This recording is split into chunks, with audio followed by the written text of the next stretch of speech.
A very warm welcome here from the University of Victoria. My name is Oliver Schmidtke. I'm directing the Center for Global Studies here, and I have the privilege of leading you through our session today, Contested Histories, Commemorating and Learning from Past Injustices. Before I start off, let me acknowledge with respect the Lekwungen people on whose traditional unceded territory the University of Victoria stands, and the Songhees, Esquimalt, and Basanish peoples whose historical relationship with the land continues to this day. And letting you know that this is the first session of a multi-iteration webinar series, leading us into a debate on past injustices. I think it is very appropriate to acknowledge the legacy of Indigenous peoples, the legacy of the relationship between the settler society and the Indigenous people who were replaced from their territory, to think about past injustices. And we will have a special session on the legacy of colonialism in this respect.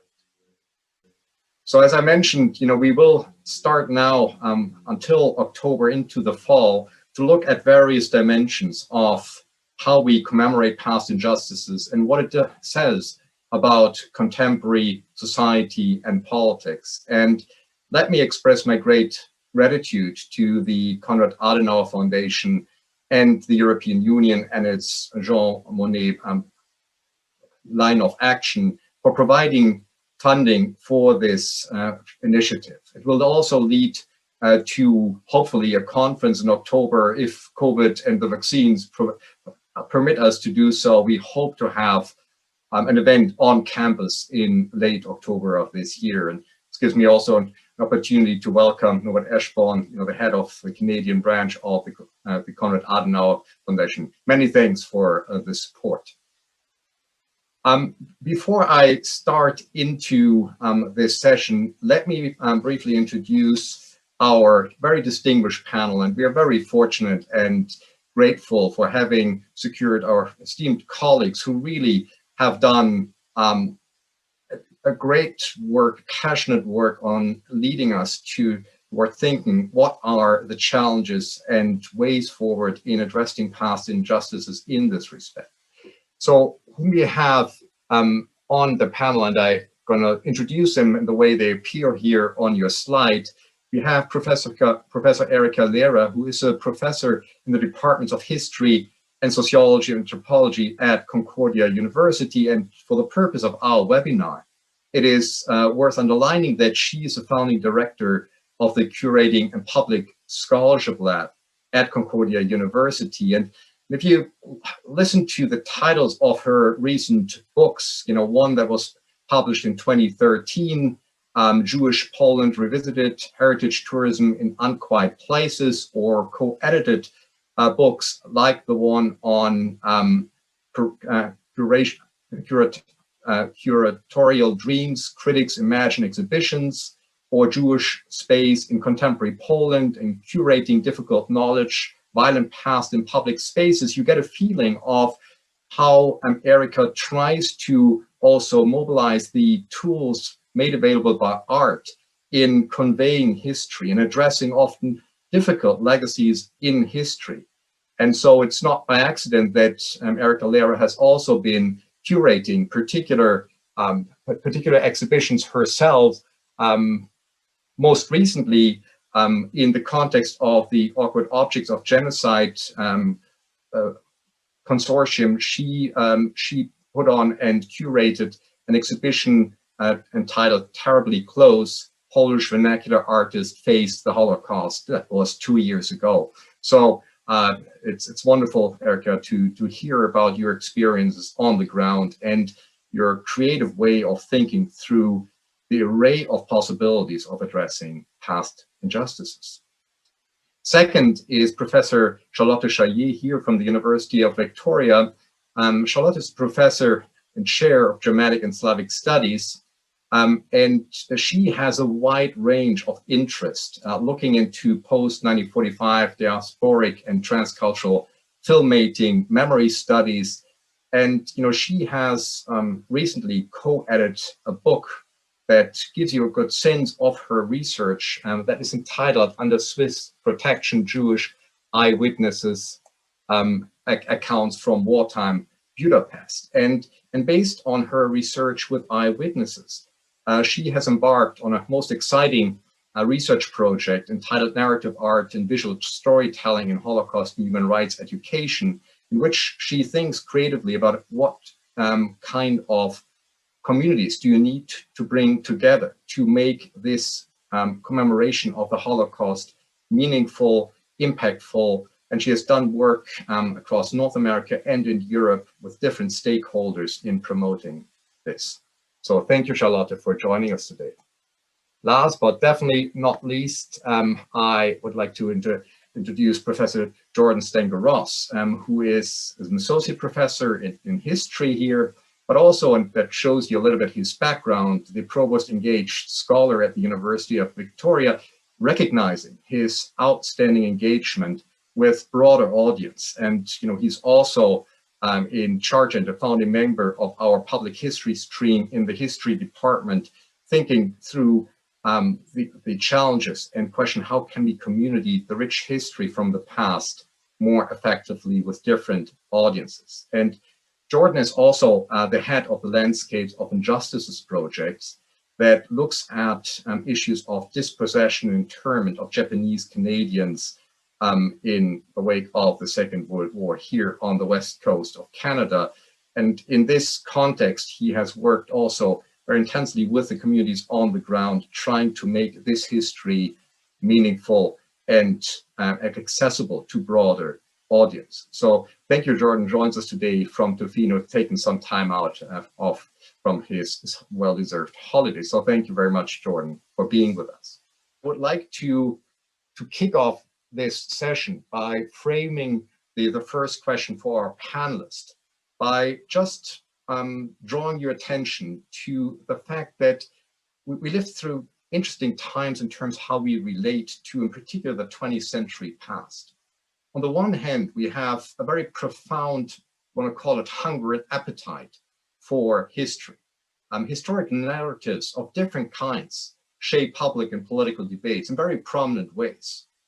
And you could speculate that one of the reasons why we see such a profound interest in a reference to history has to do that we go through an interesting period of redefining our profound sense of national identity in terms of who we are, who we belong to. And if you think about the 21st century, how these forms of national identity are being questioned both by growing internal diversity, but also by growing internationalization, by globalizing forces that in a way question the rationale of our ideas and myths of homogeneous people. And so when we talk about redefining and readjusting our established way of collective identity, we also address the boundaries of our communities, what we stand for, and who can legitimately belong. And one of the fundamental questions that drive our initiatives for the next 6 webinars is also how our reference to history, how the commemoration of the past can contribute to liberal societies and a democratic culture that allows to also learn from these past injustices. And you could arguably state that the memory of the legacy of the authoritarian regimes of the 20th century, the legacy of the Holocaust, have had a profound impact on the political culture in the post-war decades. Even if you think about just the whole project of European integration, it would have been almost impossible to imagine without the reference to the often dramatic and challenging past of the 20th century in the European context. Now, and this is in a way the paradox which I would like to introduce this session. On the one hand, we have this profound appetite for history, the reference and trying to locate ourselves and our communities in this long-lasting trajectory of historic commemorations. At the same time, we find increasingly challenges in conveying this knowledge and awareness of history, the willingness to learn from history in the 21st century. This might have to do with a simple fact, but important fact, that we lose some of the eyewitnesses on whom we could rely in telling the stories. It also has to do with the transformation of history. Think about the end of communism, the legacy of communism in Eastern Europe. You know, we are now one generation roughly away from these dramatic events in Europe, and this changes how we tell the story about history.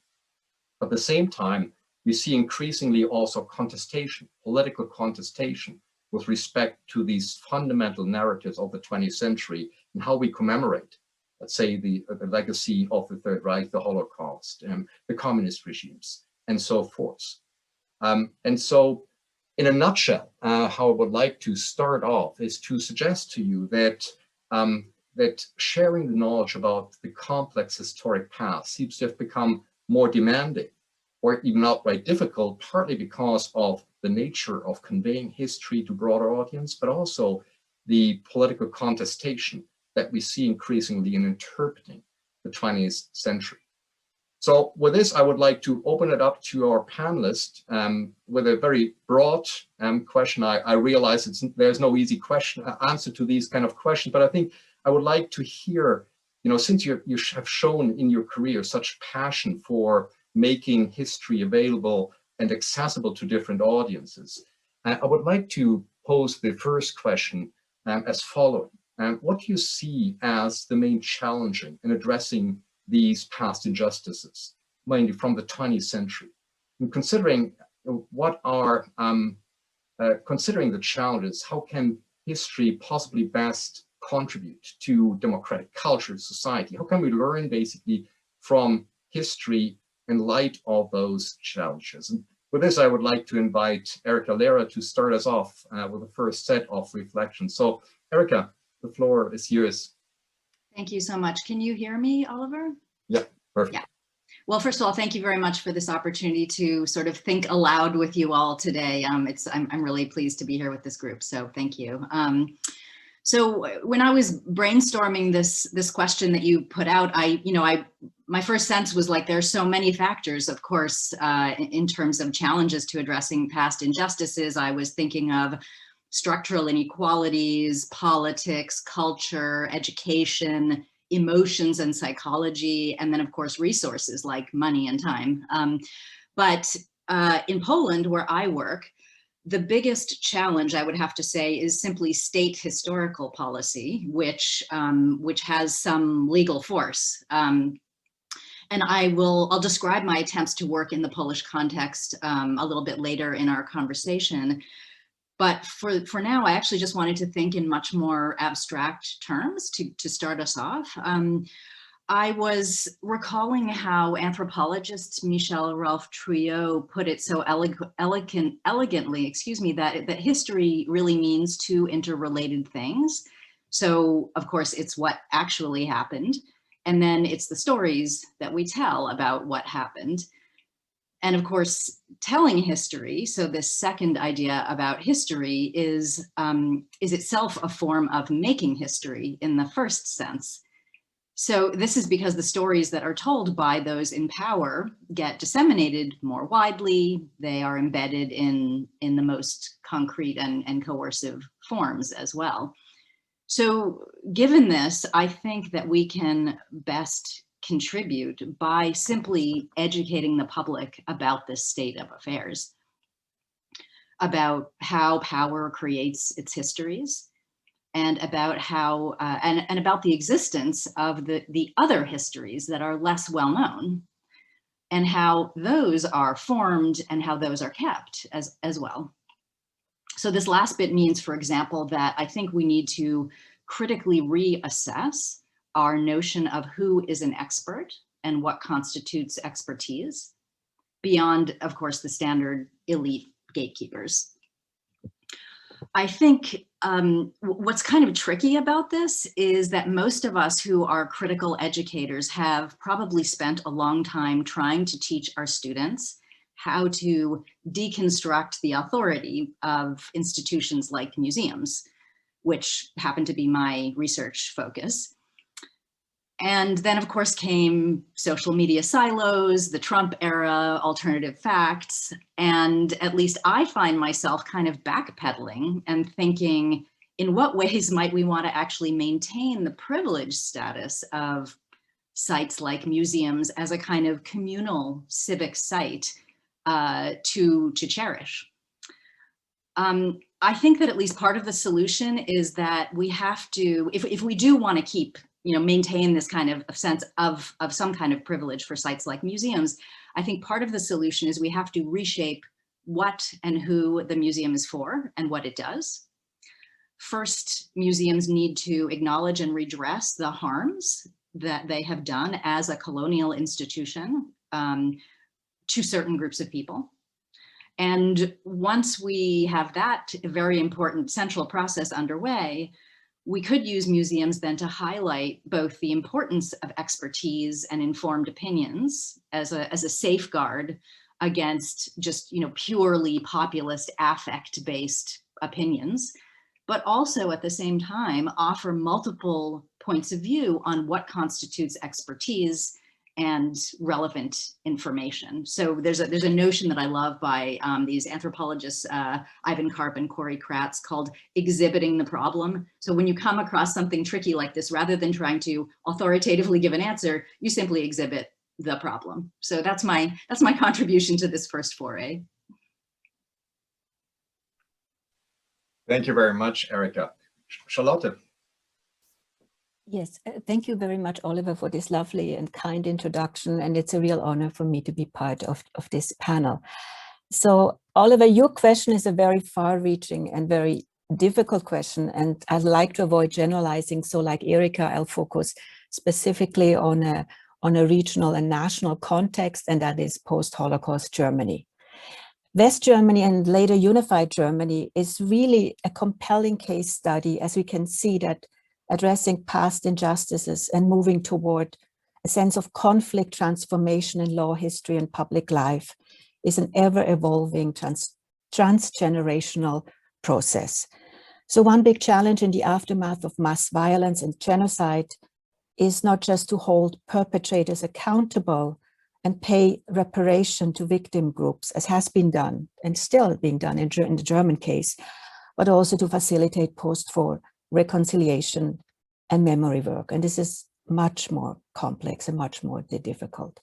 Germany's state-sponsored efforts and initiatives at coming to terms with the past, these efforts are commonly known as, excuse me, my apologies to the non-German speaker, as Vergangenheitsbewältigung, or Aufarbeitung der Vergangenheit, working through the past. So these efforts are grounded in the country's political culture. Attempts to publicly acknowledge Germany's accountability and culpability for the Holocaust are therefore always and de facto politicized and institutionalized. Holocaust remembrance in Germany follows a highly regimented script and protocol. Ultimately, I would argue that state-sponsored top-down forms of public remembrance and contrition are attempts to make amends and to find closure or a sense of closure. And this is exactly, in my view at least, and I'm talking from the realm of cultural studies, a problem. So in my view, it is critical for us, especially in the field of public history and public-facing humanities, to resist remembrance initiatives that seek closure and instead explore and practice memory and reconciliation work that allow us to continuously and critically engage with past injustices. In Germany, as well as in Austria and some extent in Switzerland, we have a rich tradition of public history projects, but these are largely initiated and spearheaded not by historians, but by visual artists, writers, filmmakers who challenge state-sanctioned commemorative efforts and dominant master narratives of the Holocaust. Here, I would like to mention the work of Anselm Kiefer, Gottfried Helnwein, Elfriede Jelinek, Rolf Hochhuth, Alexander Kluge, Günter Grass, Ruth Beckermann, Ruth Klüger, Viktor Klemper, and many, many others. With a focus on public history and memorial art, counter-memorial art, especially the work of Esther Schalef-Gerz, Jochen Gerz, Horst Hoheisel, Daniel Liebeskind, and Peter Eiserman is particularly thought-provoking in their conceptualization of counter monuments that challenged the monumental aspect of memorial art. Talking about museums, of course, I'd like to mention there's no war museum in Germany. Most recently, citizen-driven memory projects such as the Stolpersteine Stumbling Stone project, initiated and still largely led by Günter Demnig, is exemplary for how we can take a stance as individuals and connect more deeply and personally with the violent past. And these are my initial comments to kick off the conversation. Thank you very much, Charlotte. Over to you, Jordan. And I'm aware that I posed very deliberately this very broad question, but I think you've done a great job of relating it to your research. And sometimes it's rewarding to take a step back from what you do on the ground and then reflect, the broader context within which your work fits. Jordan. Thanks, Oliver, and thanks to the panelists for setting up very nicely my remarks as well. I think in Canada, so I'm working on the dispossession of the property of Japanese Canadians in the 1940s. And it may be that particular history that I'm working on has its own characteristics. Of course, the Canadian government in 1988 issued its first political apology for the internment and incarceration of Japanese Canadians. And so it's a well-recognized history of injustice in Canada. But I'd say in Canada, I have not experienced things that are not challenges, at least in that I've encountered in my experience, are either a broad public lack of interest in the topic. Say, I think that this is a topic that generates interest. I haven't experienced obstructionist government institutions. Government funding agencies have supported partners of mine on the project and our project. And the Library and Archives Canada contributed a lot of work to exposing the archive of the dispossession that's held federally, and the provincial archives worked to unearth provincial culpability under the direction of provincial archivists to unearth provincial culpability, even in a context where that remains politicized. There's still ongoing discussion of whether the province owes something materially to Japanese Canadians for its complicity in the dispossession. Those haven't been obstructions in this area, nor have an insistence within museums or museum funding agencies to fund diverse forms of authority and to want to see multi-vocal community-based initiatives around this work. So what have been challenges, perhaps related to Charlotte's comments around an impulse towards closure, I think there's a challenge for the scholarly historian working in public to bring some of the complexity of historical research into that public discussion. So one way in which I might characterize that is it's difficult to bring racism as a research question, I think, into the public history of the internment and dispossession of Japanese Canadians. So rather than have racism be the answer to the question, and for everyone to know from the outset that the question is internment and dispossession and the answer is racism, and that's a simple, straightforward answer, to instead ask, what is racism? How has it manifested itself? In what context? Institutionally, how is it operationalized? To make racism itself a topic of research curiosity, and to bring that research curiosity into a public historical setting. I think that's difficult. And then the second thing, I think, is knowing what to do next. So if federal and provincial archives have supported this research, and for instance, we discovered significant municipal culpability in the dispossession of Japanese Canadians from Vancouver. So then what? Is it an apology that's owed? Are there resources that somehow are owed? I think there's a kind of a challenge around now what if we've engaged in this research and welcomed discussion of it. Thank you, Jordan. And maybe just a heads up to our audience here, we will have one session dedicated to official apologies, right? So the so what question, once the knowledge is out there in the public arena, how do those in power, how does the state react to this knowledge, right? Yeah, that will be something we will address in a particular webinar. But Jordan, thank you very much for leading me into the second question. And you all have, in a way, addressed, the challenges that we, as let's say historians of working in the field, face when it comes to also competing narratives and those ideas that are being sanctioned, that are being funded, that are being made accessible.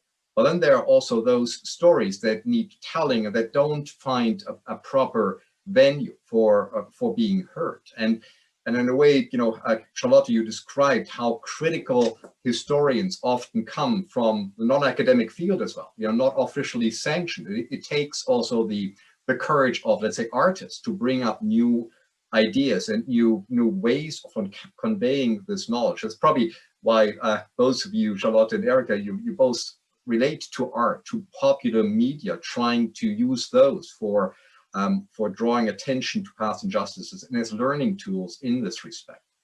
I'm just wondering, looking at different national contexts, Jordan, you started us off thinking about through the Canadian way of approaching these past injustices, but we've seen in particular in the European context, particular pushback against ways of telling those uncomfortable stories. And I think, Erica, you work in Poland, we have seen this, a very clear sense that particular historic narratives are perceived to be incompatible with the national identity, the sense of community that from a state perspective is being projected as the legitimate one.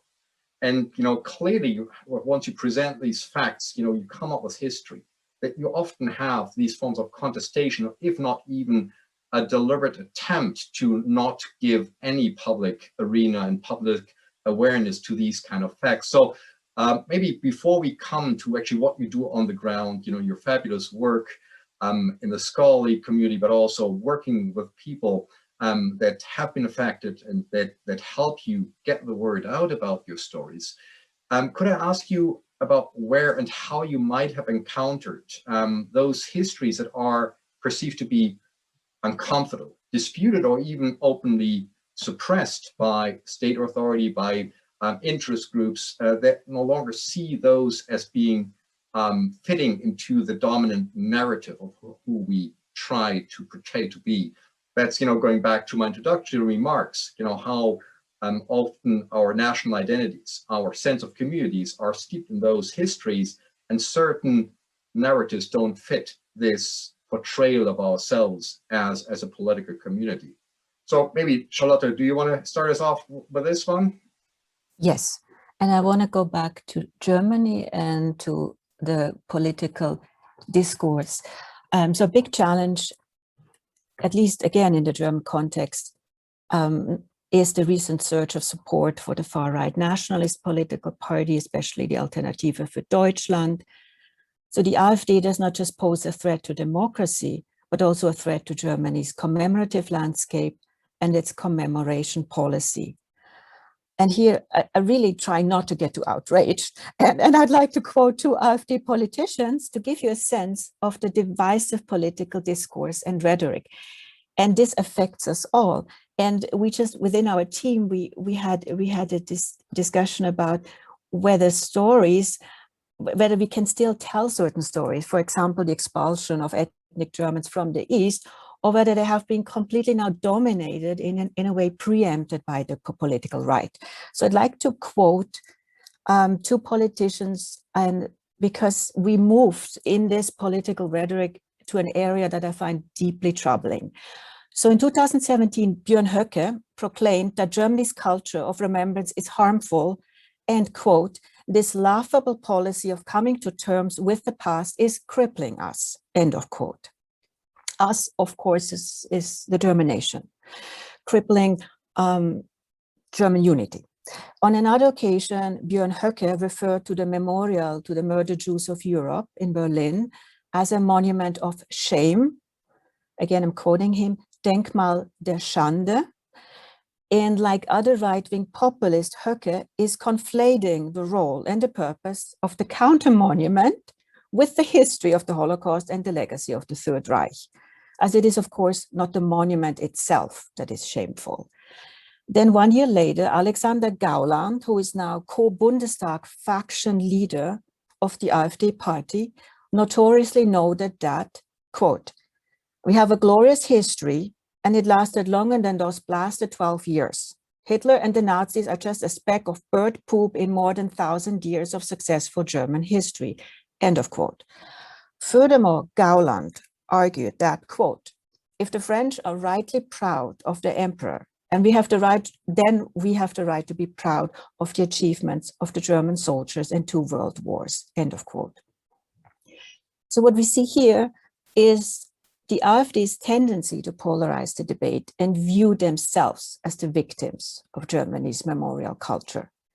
The fact that AfD members such as Höcke and Gauland attempt to relativize the Holocaust while reshaping it as a minor historical event is extremely troubling, and that this is taken to the Bundestag and into national debates and on social media is, I think it's a real threat to democracy and beyond, actually.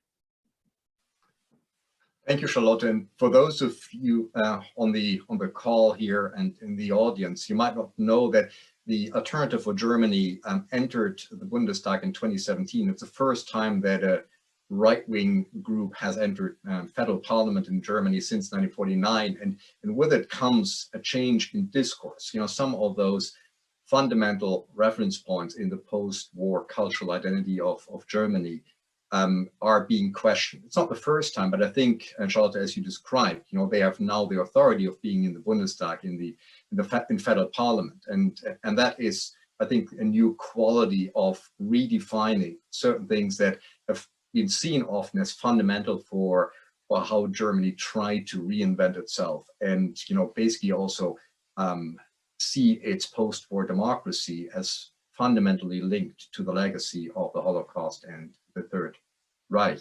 So, Jordan, could I invite you, whether, you know, you already told us a story of how there is actually quite a bit of openness in your field of research with respect to the funding agency, to the support that you've received from a different institution in Canadian public arena, but maybe you could share, you know, some reflections on the often contested nature of thinking about historical injustices. Yeah, thanks, Oliver. I think I might point to 2 forms of stubbornness in Canadian historical interpretation around the topic that I've been studying. The first one I was going to talk about, and the second I thought of as a result of the way you opened this session, Oliver. But I had an experience very early in the project where I went on talk radio in Victoria, and it was very early in my public engagement around this topic, and I was really surprised by the calls, which felt to me like they were coming from 1942 in British Columbia, where people repeatedly called in and said, look, Japan was torturing British and Canadian soldiers abroad, and you know, how can you worry about what was happening to Japanese Canadians in that context, or wasn't it appropriate that the government would take action here, or we were afraid, and so on. And that's a very persistent response to this issue being raised in public in Canada, a very stubborn response. And at the time I said that, I mean, among other things, our topic, the dispossession of Japanese Canadians, the project that we're working on, highlights ways in which that explanation is inadequate. It demonstrates the long investments that Japanese Canadians had over multiple generations here in Canada, but also the dispossession occurred between 1941 and 1952. Most of Canada's internment and dispossession of Japanese Canadians was post-war, not a wartime phenomenon. And the dispossession happened after Japanese Canadians had been forcibly uprooted and interned. No one was afraid here in BC, but they were interested in property at the time when Japanese Canadians were dispossessed. And I said that, and the radio host said, you know, thank you, those are really important points, Professor Stenger. but it was a time of war. People here were afraid. And that's my experience a bit with that line of interpretation, that it's just very stubborn, that it's very, even in the face of knowing that almost all of the dispossession happened long after there was a fear of Japanese invasion in Pacific Canada, that it wasn't motivated by fear, that this destruction of Japanese Canadians' homes was a permanent harm done to them. That kind of, it was a time of war explanation sort of pushes back. And then I'll just say briefly, the second, you were talking about national identities and boundaries around identity in your introductory remarks. And I guess there's another stubborn interpretation of Canadian history, which fashions and is related to what I've just talked about, I guess, which would fashion Asian Canadians and Japanese Canadians permanently as newcomers or as immigrants or as foreign or as less than Canadian. And Asian Canadians, I know that many Asian Canadians I work with experience that routinely in what I guess sometimes get described now as microaggressions. We're also seeing that expressed in violent, not at all microaggressions in British Columbia today, as is being reported in the news. And that is also an historical interpretation, right? It's an interpretation of who has been Canadian in the past, who has constituted this province and built the province. And the challenge, one challenge in that area is that there's a way in which the kind of work I'm doing around the dispossession of Japanese Canadians, or even Japanese Canadians' contributions to provincial history prior to, might tend to, in fact, encourage that sense that Japanese Canadians don't quite belong somehow. So there's a tension even in the work to expose this injustice can reinforce this stubborn sense of a kind of past white Canada and Asians as kind of perpetual newcomers. And that surely is a dominant theme in European societies, you know, that at the moment try to readjust their narratives of national identity to a new reality of having turned into far more multicultural societies than is envisioned often in the idea of the nation state. But that gives me a good segue going back to Europe, you know, in terms of our intellectual debate. Erica, do you want to share your impressions on this second question? Sure. So, yeah, I mean, if the question you posed was sort of about where and how we've encountered history that's, you know, uncomfortable, disputed, suppressed, et cetera. And again, I want to start sort of really broad and kind of conceptual, maybe even methodological. So as a cultural anthropologist, I'm really interested in how history is experienced in everyday life. So, you know, there are kind of external and internal aspects. Externally, you know, you have all of what gets a lot of attention, institutions and heritage sites, monumental ones like statues, ruins, tourist landscapes, but also personal ones like photographs, family objects, popular culture. That's interested me quite a bit. But then also, you know, internal aspects. So how we carry traces of the past, including traumatic ones that are, you know, in ways that are really sedimented in our bodies and our minds, and how they show up in our relationships. And there are some anthropologists who have done really fascinating work on these topics in many different contexts. I'm thinking of Eric Mugler, Carol Kidron, Arthur Kleinman, et cetera. And I think in some ways, I think, you know, we can't really understand the larger politics and policies without understanding these, you know, without really actually starting from people and their personal and interpersonal experiences and baggage, I would say. But as I mentioned, my more recent work has to do with museums, and I work in Poland. So, you know, your questions were framed in terms of sort of democratic culture. And of course, in Poland, we have like quite a fragile and partially eroded democracy, but also one where there has been a boom in history museum building, and also the gutting of such museums as a form of statecraft. So, you know, to enact this nationalist historical policy that I mentioned. And this, of course, has gotten a lot of international attention for good reason. But I want to stress that, you know, history is not only communicated history in museums is not only communicated in historical museums. And I actually myself have been working in ethnographic museums, so colonial era museums that claim to present culture. But of course, it's never just culture in general. It's rather always our culture or their culture. And in East Central Europe, ethnographic museums typically represent what is some idealized notion of our national culture. And the question of who is included and who is excluded here has everything to do with history. Who lived in the pre-war Polish village? Whose voices and perspectives are heard? Who speaks for whom in these museum institutions? And history, of course, is also communicated in art museums and in science museums, just as for examples, whose artwork is recognized as worthwhile or as ours. The same thing you might say with museums of science or industry. So to whom are discoveries attributed? Which ones are framed as important?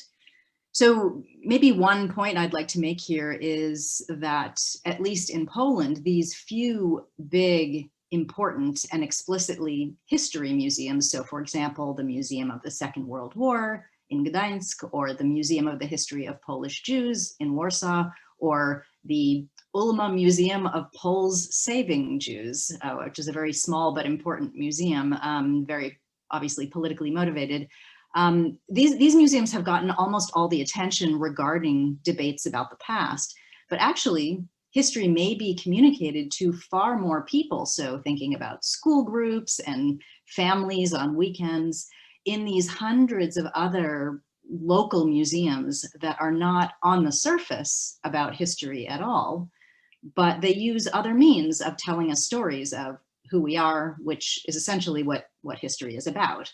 And I think there's also an interesting angle here that's become very relevant in my recent research, which is when you're thinking, for example, about the presence or absence of Jews in a 19th century ethnographic museum in Poland, you have to think together the frame of colonialism and decoloniality together with the frame of Holocaust, post-Holocaust, and of course, these different moments also of pre-war, wartime, post-war communist era layers that are sedimented in these museum institutions, because the museums themselves still have very much embedded colonial, shared pan-European and beyond Europe colonial frameworks within them, but that's very rarely used to consider the Jewish material within them, or frankly, to think very much at all in this part of Europe that did not have its own colonies. So there are some interesting, different, tricky frameworks that one has to tease apart, I think, to look at these other kinds of institutions that are telling us about history. Thank you very much, Eric. And before we come to you and open it up for discussions, there's one last question where I would like to invite our panelists to reflect on their practices in their scholarship, in their community engagement, to think about what ways they use and what tools they rely on in trying to think innovatively about how to make past injustices, history, accessible to different audiences. And I've already in my introduction alluded to the fact that all three of you have been, in a way, trailblazing new ventures in terms of trying to think about how in the 21st century, with different means of conveying this, Erica, you just related to museums, educational materials. What do you see as promising ways, also in an environment where maybe, the ability and willingness to listen to quite complex histories, that we maybe as scholars are engaged in discussing? How do you make this meaningful to different audiences in the wider public? And maybe, Jordan, you go first on this one, and then you come to you two, and then we open it up for debate. So, Jordan. Yeah, and Oliver invited us to engage in the professorly vice of PowerPoint on this one. So I'm going to go ahead and do that and share some material from the Landscapes of Justice project. So is this visible? Yeah. Yeah, so, works well.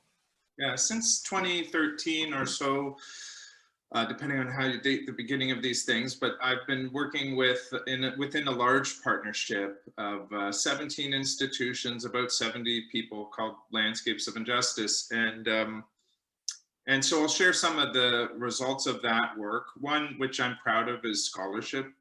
Certainly we had this 2020 book, which was the second peer-reviewed book. And I think of our scholarship as collective, although it is also collected, but it's collective in the sense that the entire research collective has been working with the same materials, debating them together, working on them together, and trying to integrate knowledge together. So there are many contributors to what I think of as this new collective knowledge around the internment and dispossession of Japanese Canadians.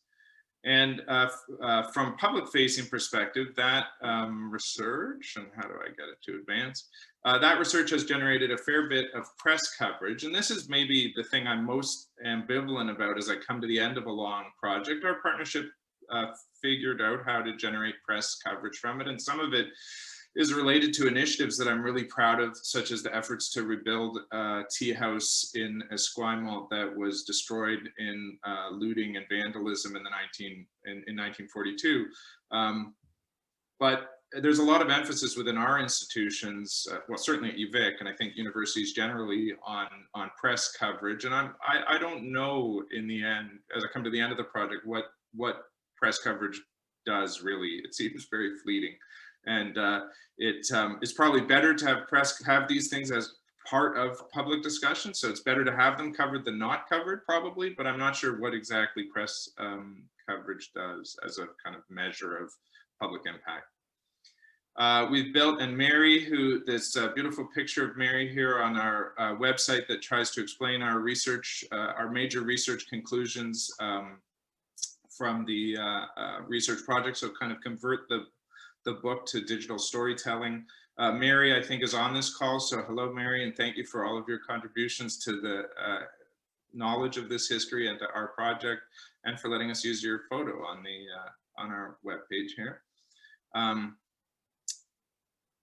We've worked with teachers, and teachers have designed teacher resources at both secondary and elementary levels. And one of the things I loved about our work with teachers was including them and museum professionals and librarians and archivists right from the outset. So they helped to direct our research questions and help to interpret what we were finding all along the way, and then built resources that reflect our interpretations.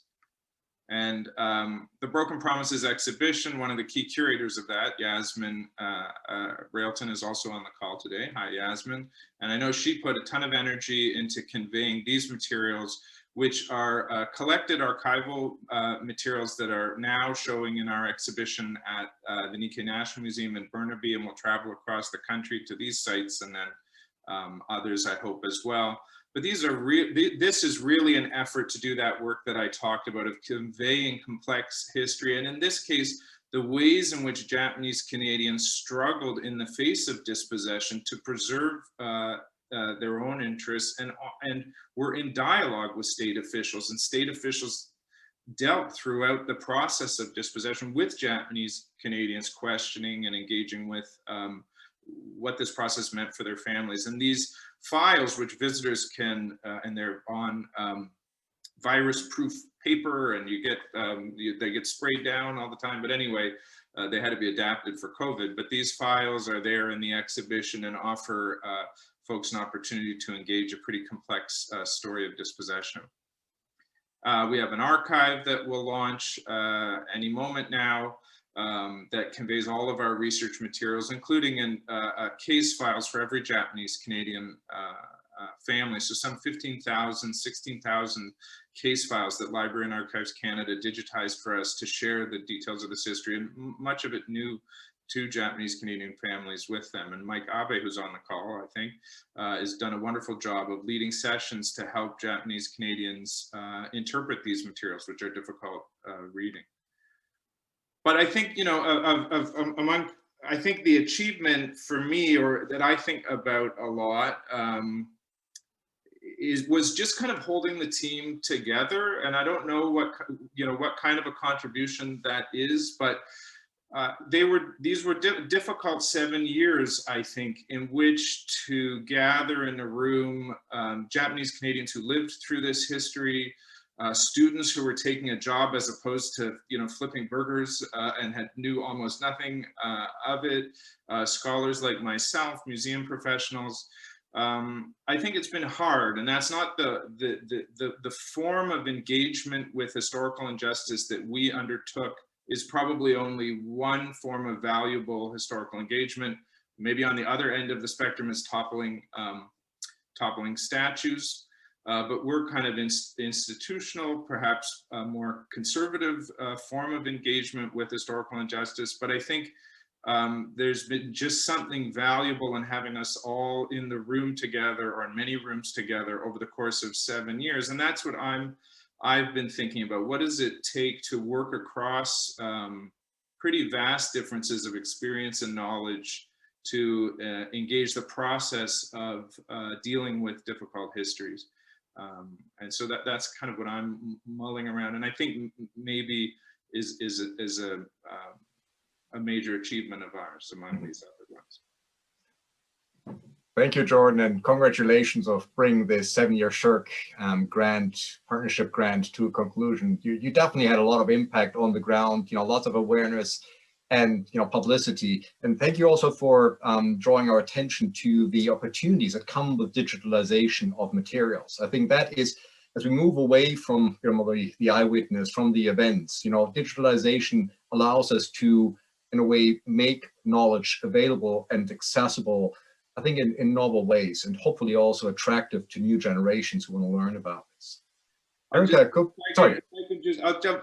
We're meant to be dialogical, but one thing I'll just jump in with that is the case files have, and this is really through the work of other people on the project, have allowed descendants of the injustice to speak about their experience of reading their family's case files as a form of kind of testimony around injustice. Mm-hmm. So it's a different kind of a class visitor who might come than someone who lived through that experience.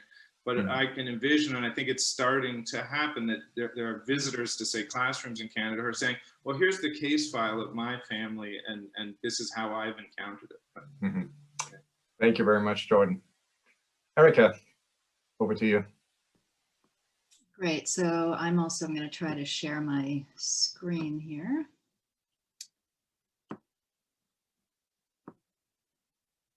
I'm hoping you can see that.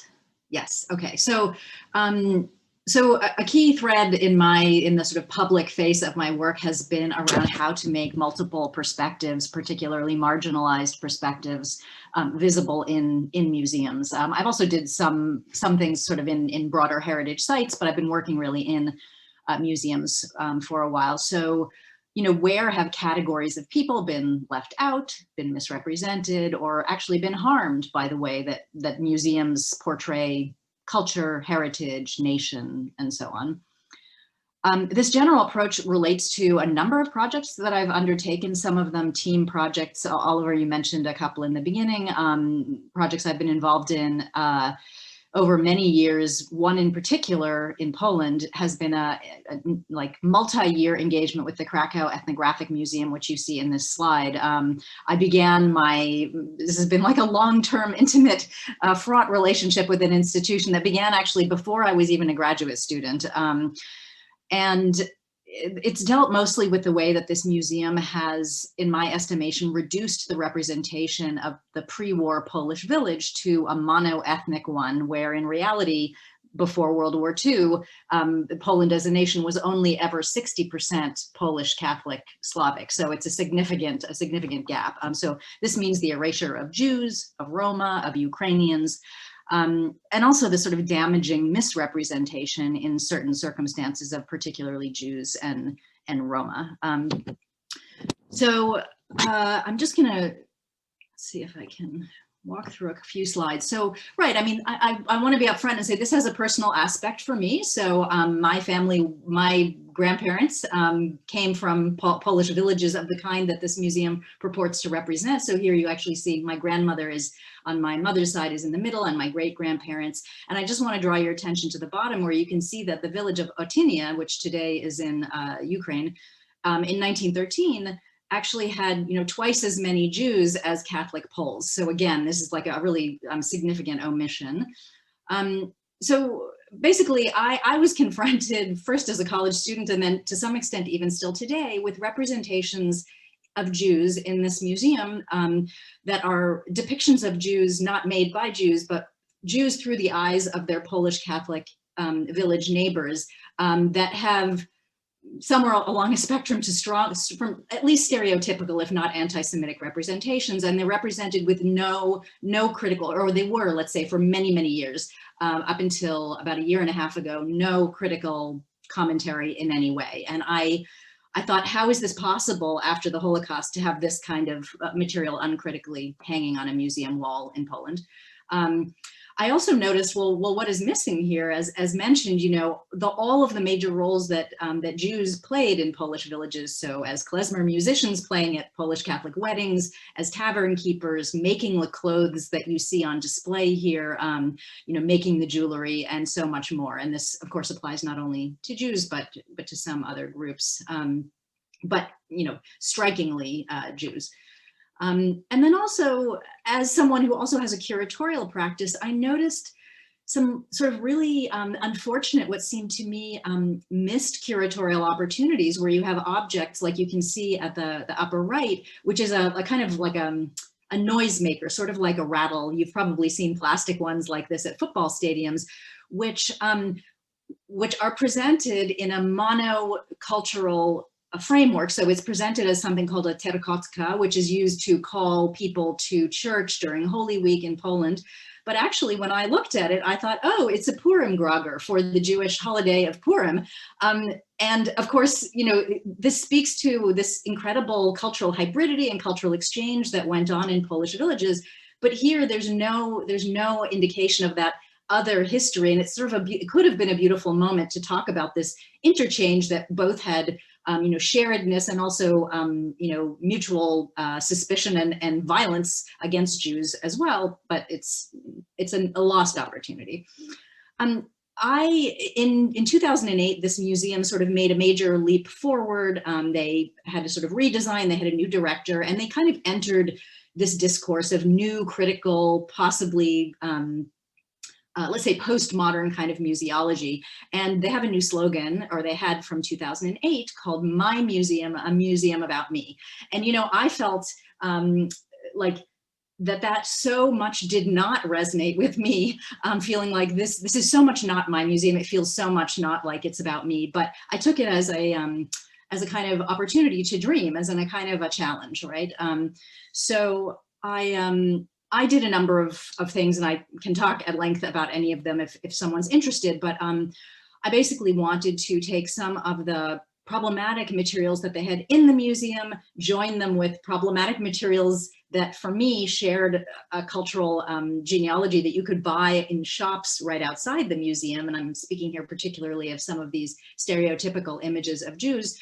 And so I did a couple of exhibitions that the museum, I don't want to say invited, but permitted me to do an exhibition, and then a team one more recently.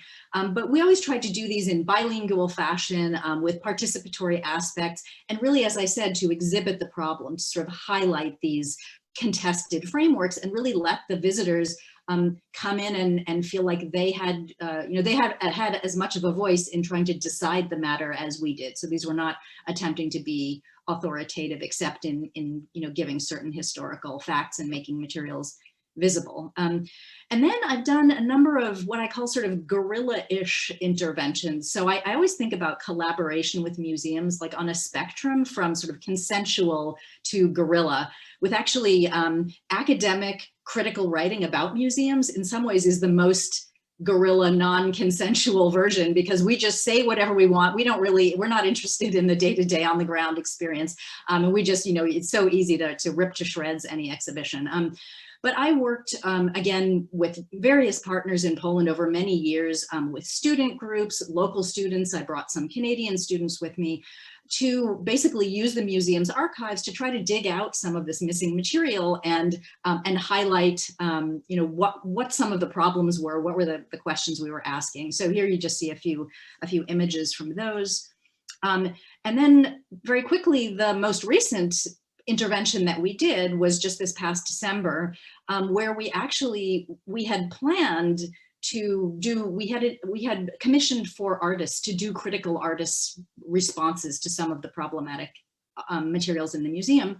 But of course, then came COVID, and I wrote with a colleague of mine a blog post about, how can we still engage critically with museums when they're closed? Maybe it's actually a good moment that we can come to them with fresh eyes when they reopen. But of course, it was a practical problem for us as well. So what we ended up doing was just projecting onto the facade of the museum the artist's works, which of course had to be somewhat modified, along with our own curatorial framework, which was a critical one that was just raising questions of, like, what happens when folklore is hurtful to people, and can museums actually help change the social discourse?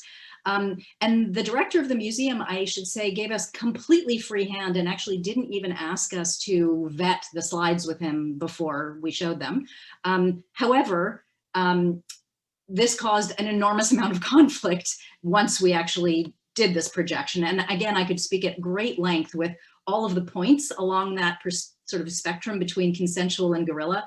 And there are gains and losses, at all points, depending on how you engage. I just wanted to show a last slide, which is that, again, one never really knows the impact of one's work because it's so diffuse, and, there's only so much truth that one can actually, but becomes available to one. But I should say that a close colleague of mine who's a curator inside the museum in October 2019, after a number of public programs, sort of conversations, and then of course all of the curating that I and my colleagues had done over a number of years, these most offensive objects, these sort of anti-Jewish masks that hung on the walls, were simply removed. You can see up in the upper right, suddenly they were just taken down.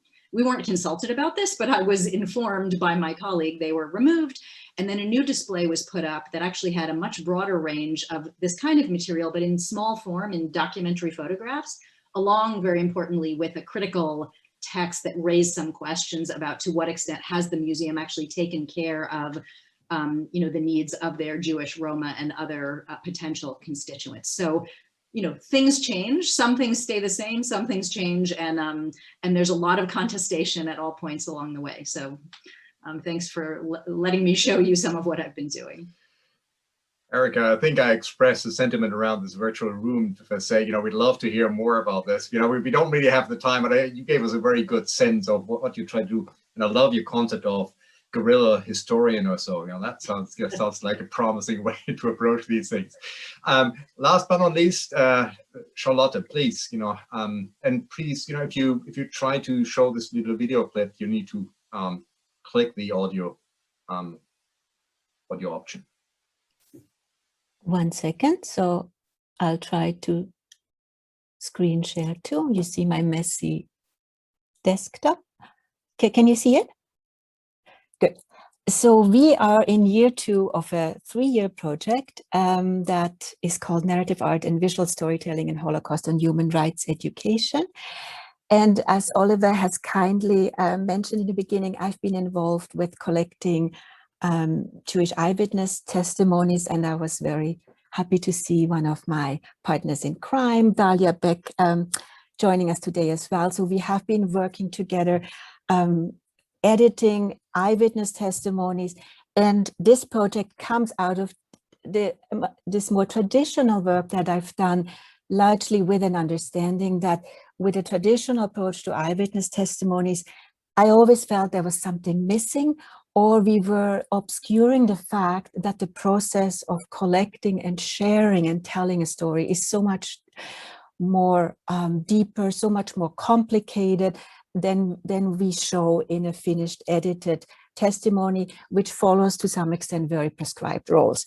So I'm a lover of graphic novels, and so I decided we are going to work together with 3 graphic novelists and pair them with Holocaust survivors. So we did not, so what's critical for this project is that we did not hire artists to illustrate existing testimonies, but we have the artist pairing with the survivors and working together through a longer sustained process. The process is now again in its second year, and co-produce the stories together. So at each moment, there is a relationship, there is a cooperation, there's a collaboration between the artists and the survivors. Just want to go back. So our three amazing artists are Barbara Jelin in Germany, Miriam Libicki, who is based in Vancouver, and Gilad Seligta, who is in Israel. And the survivors are Amy Arbel, born in The Hague, David Schaffer, comes originally from Bukovina, Romania, and the two Kamp brothers, born in Krefeld, Germany, but survived in 13 hiding places in the Netherlands. So this was an idea that I possibly never could pursue myself. So it is a community engaged, a project with partners in Canada, Germany, Holland, Israel, the UK, with the Anne Frank House in Amsterdam, Yad Vashem in Israel, and the Center for Holocaust Studies in Munich, as well as many community partners and museum like the Canadian Museum for Human Rights. So the two big questions we had that foreground this work is, what are the best human rights focused practices for collecting, preserving, and teaching the lived experiences of Holocaust survivors? And the other issue that I think is very central to this endeavor is, how can sites of traumatic history and memory be transformed into the visual storytelling medium?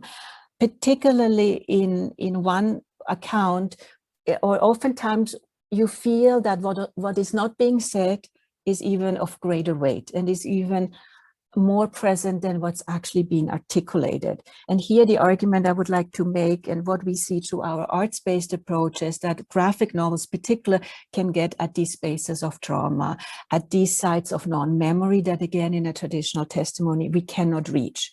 So our new arts-based approach to testimony choir introduces new pathways for engaging with survivor testimonies. We also develop a trauma-informed pedagogy here. I have the help of my wonderful colleague at UBC, Andrea Webb, in Faculty of Education. We foster broad and deep collaborations with community partners, survivors. Again, this process similarly, very much so like Erika and Jordan's work, these community partners are constantly involved. And so I want to say to Jordan, what it takes actually to sustain a partnership that has 40, 50, 60 people, it's a lot of work, and it's ongoing and it's constant. And so we also, the last phase, is we design teaching resources, both online and in print. The three graphic narratives will be published with New Jewish Press and with CH Beck in Germany. So I don't have much time, but I want to briefly talk about Barbara Jelin and Amy Arbel and show a short clip. This is a beautiful relationship, a very personal and also difficult relationship, because Amy oftentimes does not remember. And again, in a traditional testimony, we leave it out. We kind of stitch together what we know, but this is not the case with Barbara's graphic novel. Barbara brings to light what Amy does not remember. So Amy was born in The Hague, Holland, and she was first deported to Westerbork, then Ravensbrück, then Bergen-Belsen, survived, saw her mother passing away, and then ended up later was then brought to an orphanage in Sweden, then later ended up in Israel.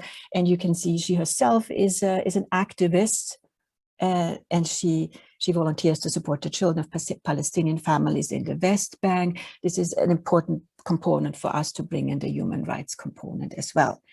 So Barbara, in the short clip I show you, she's extremely eloquent, and she uses art really as an investigating research tool. Again, the artists are not here to illustrate something that already exists, but they themselves are able to critically engage with questions such as memory is not stable, memory changes.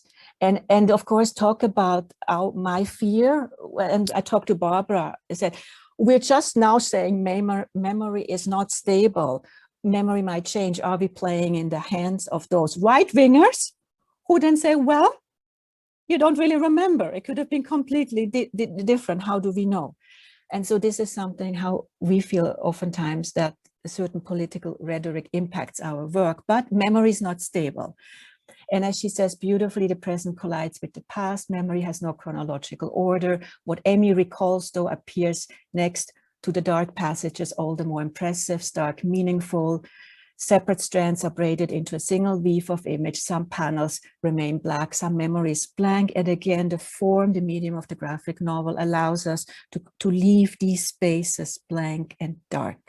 And so I just want to, oh, I forgot to get, I have to quickly stop share because I think I need to get the sound going too. If you give me, oops, if you give me 1 minute, how do I do this again? So you share and then you click on the lower part. Yeah. Let's see what it works. Yeah. Where now I lost it again. Before you share, you know, once you stop away. I think we all have sympathies for using these technologies, right? So I'm really bad. Advanced sharing options? No. Yeah, have a look whether they're on the lower side. You have the audio. If you click the audio, share the audio. Hold on. I did it before. Maybe while you're looking. Here, share sound. I have it. Okay. No. Oh no. Because you need to see this clip, otherwise nothing makes sense. Hold on. It's very short. Oh no, hold on. Yeah.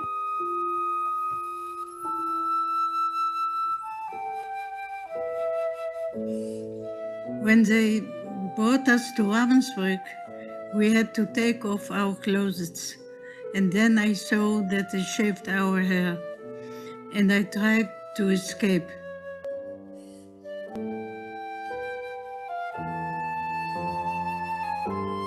Sometimes I feel that, was I there? Did this happen to me? Yeah. Could I live after those things?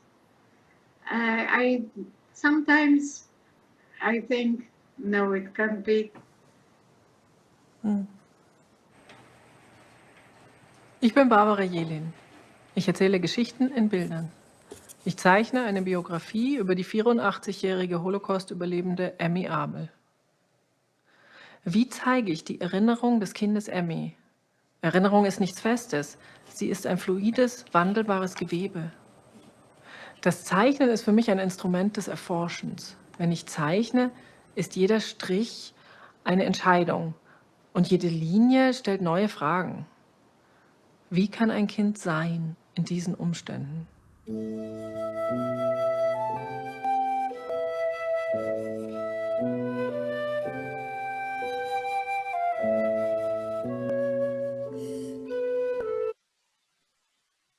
That's it. Thank you very much, Charlotte, Thank for you. sharing this with us. How we go about now, you can leave your questions in the chat box. You can also let me know if you want to come in, so you could raise it directly. And also we have some written submissions that will be sent to me in a second. So is there anyone who would like to start us off? Sorry, but I think you agree, it was fascinating to listen to our three presenters, learning about what they're doing actually on the ground. So we still have roughly 20 minutes. Is there anyone, just let me know that you have a question in the chat box. That would be the most direct way, how you could start off our, there are already some. I could also start raising those. Andrew, do you want to, Andrew, I see your question. Do you want to start raising this by turning on your camera? Or yeah, indeed. Please. Thanks, Oliver. I had a question for all three speakers. And in terms of the challenges that you see confronting historians dealing with contested histories, how do you respond to the lack, to what seems to me to be the increasing lack of interest in teaching history at the school level, so that we seem to be creating a population who, by the time they go onto chat radio to talk with you, Jordan, they don't have any historical grounding. And this seems to be something right across, all the societies that we're looking at. We seem to be hell-bent on creating a new generation with less and less historical knowledge because it's just not taught as much in the schools. How important do you think that is? And do you have any suggestions about how we address it? Would like to take this. School, we haven't been able to talk much about basic school education, conveying sense of history. Erica.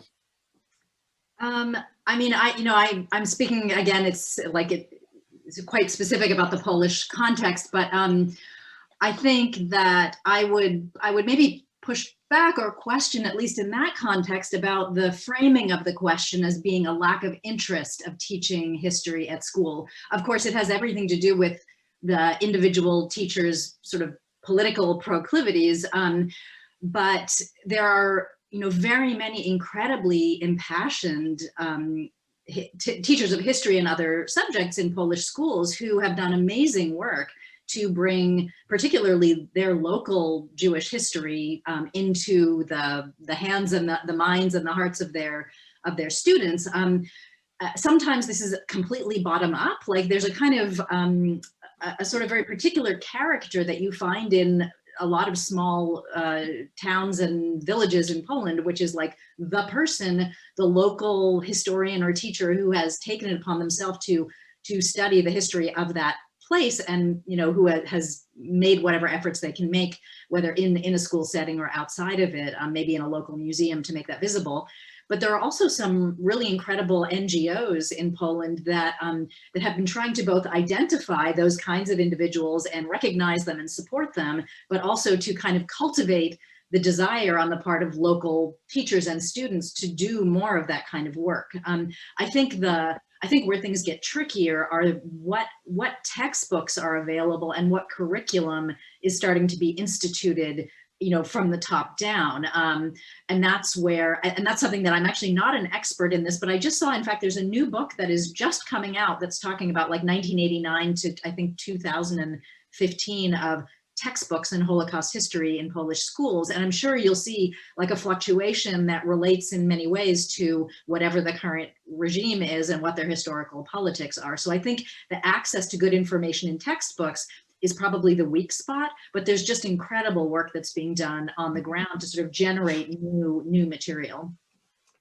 Thank you, Erica. Jordan, Charlotte, do you want to contribute, or should we go to Matt? Or Jordan, go ahead. Well, I would just say that for me, it required working with teachers. So there's been a shift in BC curriculum and maybe Canadian curriculum more generally towards what they call competencies-based learning and away from specific content areas. So teachers have to choose material that will meet the curricular demands. And I would have no idea about any of that. And I don't know how to meet that challenge either, but I wouldn't even know about the challenge if I wasn't working with teachers who were designing materials to answer those challenges. So they're designing materials that are meant to answer the problems that teachers encounter in teaching their class. And I think we need that form of expertise. If I just design something that I think would be a good idea to teach, I think I would be getting nowhere. Thank you. Charlotte. And with regard to the Holocaust, in how it's being taught in Germany, of course, it's mandated in the school system, but the challenge is to make it relevant now, not to historicize it and bring it into a human rights discussion. So taking young adults to former concentration camp sites is an important part, but how do we make the connection toward collective responsibility? And I think that's something that public history projects can critically engage with. Thank you, Charlotte. Sorry. Oliver, can I make one more remark about that? By all means. In reference to what Charlotte just said, I think, here's where some of Michael Rothberg and Yasmin Yıldız's work, along with other scholars like I'm thinking of Damani Partridge. I think in the German context, one thing that's so important is making Holocaust history relevant to a much more multicultural set of students who don't naturally feel like that history is their history, people with so-called migration backgrounds. So not only people who perhaps don't have German parents, like sort of ethnically German parents, but also people who themselves suffer racism in the contemporary moment in the German context. So sort of how is it that one can make ostensibly someone else's suffering relevant to someone who has their own suffering in the present day. And of course, that's something that across the board, I mean, in multicultural societies in Canada and the US, those are, I think, are really some of the tricky questions. Thank you all. I'm painfully aware of the time. Maybe, Francesca, I invite you in for a last question, and thank you for indulging us. I think, we probably could go on for another hour. And Francesca gives me also the opportunity to introduce the network, the Jean Monnet network, that allows us to collaborate over 3 years with university partners in Hungary, Poland, and France, and Germany. So Francesca, please. Yeah, thank you very much. Yes, I just want to make a parenthesis because I think that I'm also I think that there is a fear about anti-Semitism and fascism, which increased in each country in Europe. And I think that the very problem is that we lost as a community a sensibility. And I can give an example in Italy, because 30 years ago, it was impossible to say I'm a fascist and I'm okay. It was not, because we have a constitution, and our constitution is anti-fascist and is born from resistance. And today, I think that during these 30 years, we try to say that we think about a reconciliation, but the reconciliation existed after the war, and it was an anti-fascist reconciliation, and it was very, very clear.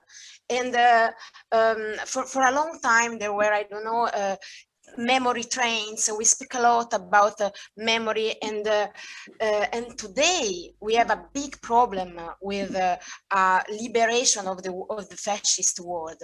We had Berlusconi who said that a fascist or an anti-fascism is just two people who fight in a war, and it's not that, because for a long time we used to say the worst of anti-fascism, the worst of anti-fascist is better than the best of fascist.